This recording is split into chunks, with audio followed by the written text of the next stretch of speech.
Bienvenue à Découvrir Bibliothèque et Archives Canada. Votre histoire, votre patrimoine documentaire. Ici Théo Martin, votre animateur. Joignez-vous à nous pour découvrir les trésors que recèlent nos collections, pour en savoir plus sur nos nombreux services et pour rencontrer les gens qui acquièrent, protègent et font connaître le patrimoine documentaire du Canada.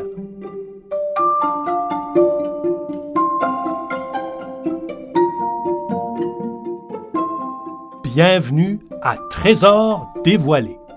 Dans cette nouvelle série de balados, nous vous présenterons certains objets de la collection de Bibliothèque et Archives Canada. Dans chaque épisode, nous discuterons avec un employé de BAC qui mettra en lumière un élément qui, à son avis, représente un véritable trésor dans notre collection. Il peut s'agir de pièces rares, parfois inhabituelles ou précieuses, ou d'articles ayant une importance historique. Peut-être nos experts auront-ils également une histoire intéressante, voire fascinante à vous raconter. Tous mettront certainement en valeur notre vaste et riche collection qui constitue le patrimoine documentaire partagé par tous les Canadiens.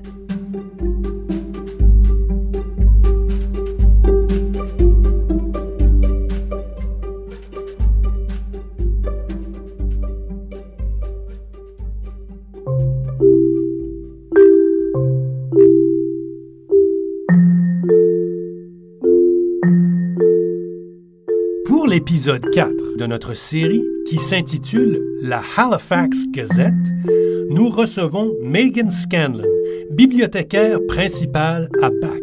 Hello, I'm Megan Scanlon. I am a senior Bonjour, je m'appelle Megan Scanlon.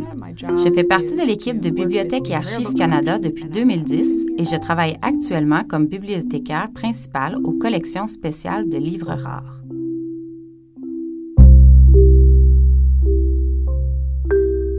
Megan, de quel trésor vas-tu nous parler aujourd'hui?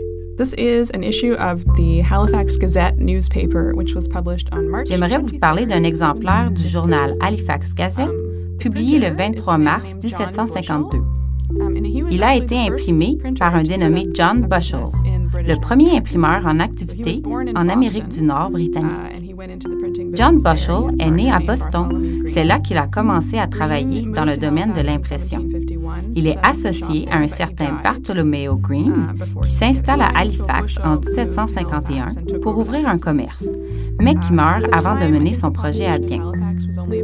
C'est pour prendre le relais que M. Bushell s'installe à son tour à Halifax. À l'époque, je pense que la population d'Halifax compte seulement 4000 personnes environ. La ville n'a été fondée qu'en 1749, donc la demande pour les romans, ou pour les livres en général, n'est pas très grande. M. Bushell imprime surtout des documents gouvernementaux ou d'usage éphémère, comme des formulaires ou des ex-libris et ce journal. Peux-tu nous décrire le journal? À quoi il ressemble? C'est une feuille de papier imprimée recto verso, sur 2 colonnes. On y trouve surtout des nouvelles internationales, mais il y a aussi du contenu local, dont des publicités. Par exemple, on voit une publicité de papeterie et une autre qu'on pourrait traduire par « beurre de première qualité vendu au barillet ». J'ai appris qu'un barillet, c'est un petit tonneau qu'on utilise pour vendre du beurre. Ça contient quelque chose comme 25 kilos, alors on parle d'une bonne quantité.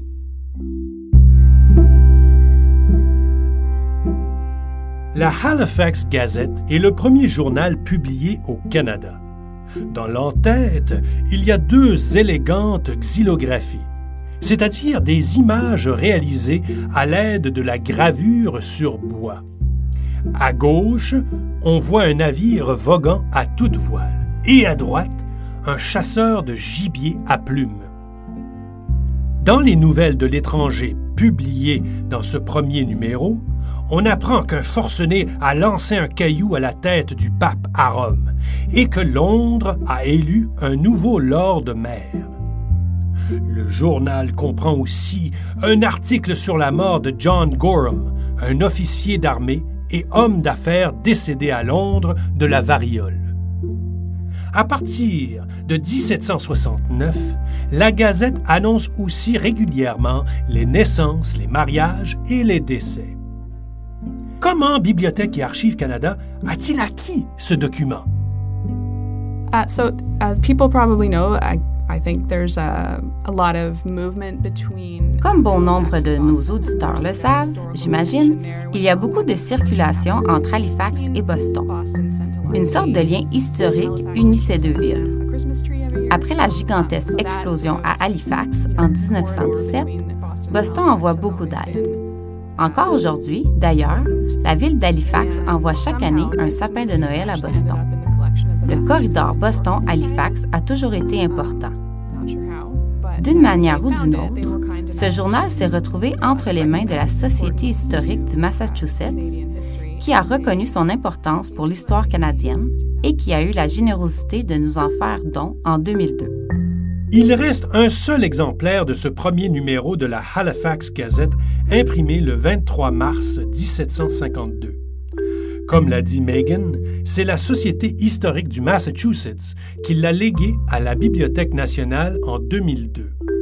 Celle-ci a fusionné avec les Archives nationales en 2004 pour former BAC. Megan, peux-tu nous expliquer pourquoi c'est un trésor à tes yeux? Well, simply, it is possibly...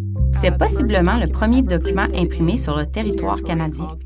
En tout cas, c'est certainement l'un des premiers, donc c'est une archive assez importante. La presse à imprimer est inventée en Europe dans les années 1450, puis elle se propage graduellement sur le vieux continent avant de faire son chemin jusqu'en Amérique du Nord. On parle d'un intervalle de 300 ans entre son invention par Gutenberg et l'arrivée de cette machine au Canada. Je pense que c'est difficile à concevoir pour nous parce que nous sommes habitués à des changements technologiques beaucoup plus rapides. L'autre élément intéressant, c'est qu'il s'agit du seul exemplaire connu de la Halifax Gazette qui existe encore de nos jours. C'est le premier tirage de ce journal. Vous savez, les journaux ne sont pas faits pour être préservés. Même aujourd'hui, on les imprime sur du papier de piètre qualité parce qu'on s'attend à ce que les gens s'en débarrassent après les avoir lus. Les journaux aussi vieux sont extrêmement rares, alors ça ajoute à son importance. Comment cette archive est-elle conservée à BAC? Yeah, it's in a frame inside a box, so it really... Le journal est encadré et conservé dans une boîte pour le protéger de la lumière et des autres éléments. On l'a numérisé, donc il est accessible en ligne. Comme la publication est encadrée, on a l'original du recto d'un côté et une reproduction du verso de l'autre. Comme ça, les gens peuvent lire les deux côtés. Évidemment, comme on n'a qu'un seul exemplaire et qu'il est imprimé recto-verso, ça pose problème. Une fois qu'on a encadré la page, on ne peut plus lire le verso. Plus de 265 ans plus tard, la Halifax Gazette continue de paraître toutes les semaines sous le nom de Royal Gazette. C'est une publication officielle du gouvernement de la Nouvelle-Écosse. Pour voir des images de ce premier numéro de la Halifax Gazette, rendez-vous sur la page Flickr de BAC. Vous y trouverez un album intitulé « Trésors dévoilés ». À chaque épisode, nous y publierons des photos des archives présentées. Vous trouverez un lien vers cet album dans la section Liens connexes de cet épisode.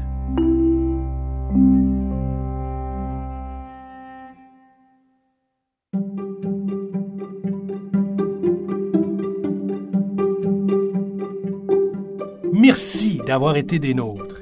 Ici Théo Martin, votre animateur. Vous écoutiez Découvrez Bibliothèque et Archives Canada. Votre fenêtre sur l'histoire, la littérature et la culture canadienne. Nous remercions chaleureusement notre invitée d'aujourd'hui, Megan Scanlon. Merci également à Isabelle Larocque et Sandra Nichols pour leur contribution.